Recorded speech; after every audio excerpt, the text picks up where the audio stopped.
স্বার্থপর এই দুনিয়া, খোদার কসম কারোর জন্য থামে না, বড় স্বার্থপর এটা।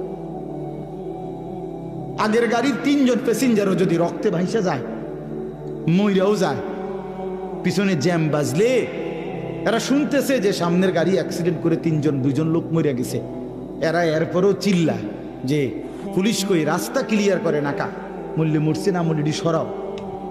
কারো হাতে সময় নাই। স্বার্থপর এই দুনিয়া, কারোর জন্য থামে না রে বাপ। হ্যাঁ, যেদিন বাপের জানাজা পড়ে, যেদিন বাপের লাশ কবরে দাফন করে, সেদিনও বংশধর সন্তান ছেলে মেয়ে ঘন্টাখানিক 2-4 ঘন্টা কাইন্দা কাটটা হইলো, রাতের বেলা ঠিকই ভাত খায়। হ্যাঁ, খায় না? পাশের ঘর থেকে খানা আনে, আবার ওরা ঠিকই খায়। স্বার্থপর দুনিয়া যে, থামে না রে ভাই, থামে না দুনিয়া। ওই জন্য আমাদের কারোর জন্য থামবে না। তুমি আমি মরে গেলে শেষ।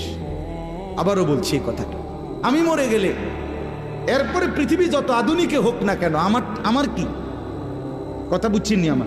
আমি মরার পরে যদি সবার ঘর স্বর্ণের বাড়ি হয়ে যায়, তো আমার লাভ হইল কি?